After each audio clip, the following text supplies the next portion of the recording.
All right, let's talk about something you've probably seen everywhere: professional coaching. It seems like suddenly everyone's a coach, but what does that even mean? And more importantly, in a field that's so crowded, who can you actually trust? We're going to break it all down. I mean, have you ever been scrolling online and just thought to yourself, wait, another one? Another life coach? If you have, you are definitely not alone. The whole industry has just exploded. And with that kind of crazy growth comes a lot of confusion. So it's a totally fair question. Who are all these coaches, and what are they really doing? And you know, this really gets to the heart of the problem. It's like a tale of two completely different worlds. On one side, you have self-proclaimed coaches. Because the field is unregulated, literally anyone can print up a business card and call themselves a coach. They might just be giving out advice with zero real accountability. But on the other side, you've got coaches who are certified by a body like the International Coaching Federation, the ICF. These folks are bound by a strict code of ethics, they've gone through some really demanding training, and they're held to serious professional standards. Okay, so here's our game plan for this explainer. First, we're going to look at why coaching can feel like the Wild West. Then we'll talk about the ICF Gold Standard.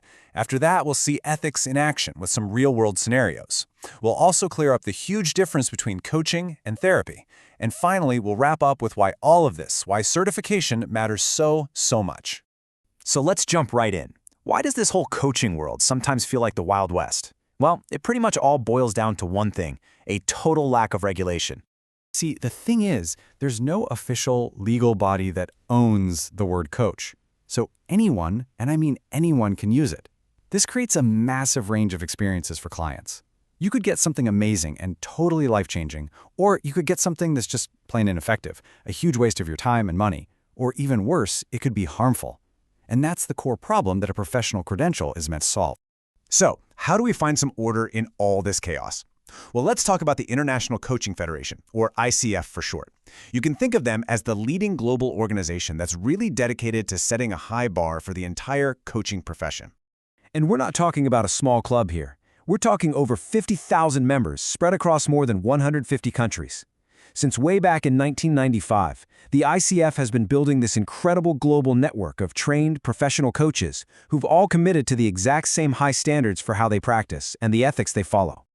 Now, this whole standard is built on four really important values: professionalism, collaboration, humanity, and equity. And trust me, these are not just fancy buzzwords. They are the actual foundation, the bedrock of the ICF's Code of Ethics, which is what guides how a certified coach has to behave in every single interaction with the client.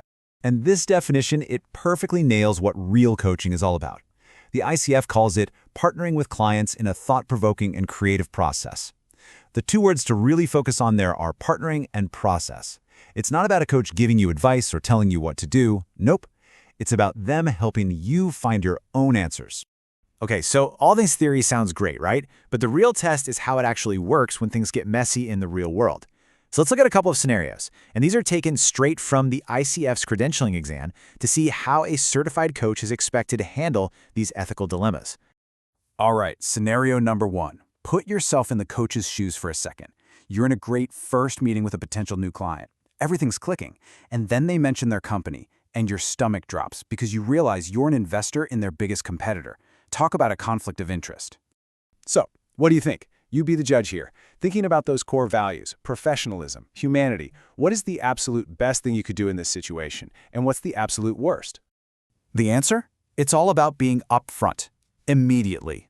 The best action is to tell the client right then and there about your investment and openly discuss the potential conflict. That's how you build trust. The worst thing you can do? Say nothing. Just trying to pretend you can keep those two worlds separate is a huge ethical breach, and it just poisons the well for the entire coaching relationship. All right, ready for another one? This one's a little trickier, a little more complex. You've been coaching a client for a few months. Things are going well. Then you find out their spouse is someone you're thinking about partnering with for your own totally separate business. Suddenly, the lines are getting really, really blurry. And you guessed it, the answer, once again, is all about transparency. The best action is to let your client know about the situation and have a frank, open conversation about it. The absolute worst thing to do is to go after that business partnership behind their back. An ICF certified coach is trained to spot these potential conflicts from a mile away and manage them proactively. It's always about protecting the integrity of the coaching relationship.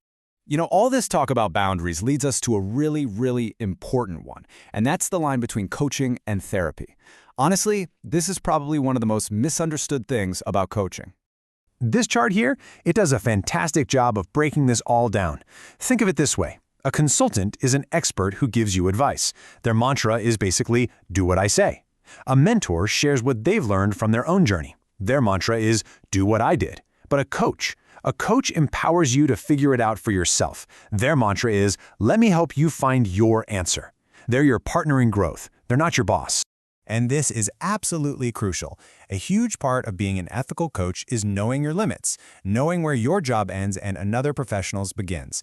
Coaching is all about the present and the future. It's about unlocking potential. But if a client needs to heal from past trauma or is dealing with a mental health disorder, anything that requires deep psychological healing, a certified coach knows that their duty, their ethical obligation, is to refer that client to a qualified therapist. That boundary is completely non-negotiable.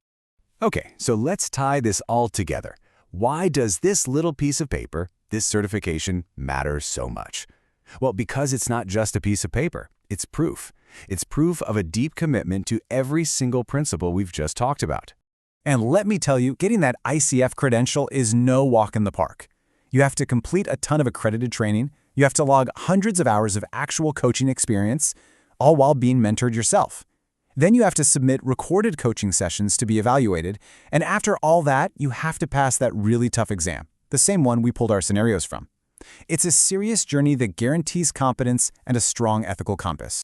And listen to this quote from someone on the ICF Ethics Committee. It really says it all, doesn't it? Most of the problems that come up aren't because of bad people with bad intentions. They're from a lack of professionalism, specifically things like unclear or even missing contracts. This is exactly the kind of thing ICF training is designed to prevent. It drills into coaches the importance of setting up clear, professional, ethical agreements right from the very beginning, which protects them and, most importantly, protects you, the client. So at the end of the day, when you're thinking about your own growth, your own potential, it all comes down to this. Your personal and professional development is a huge investment, probably one of the most important you'll ever make. The only real question left is, who are you going to trust with it?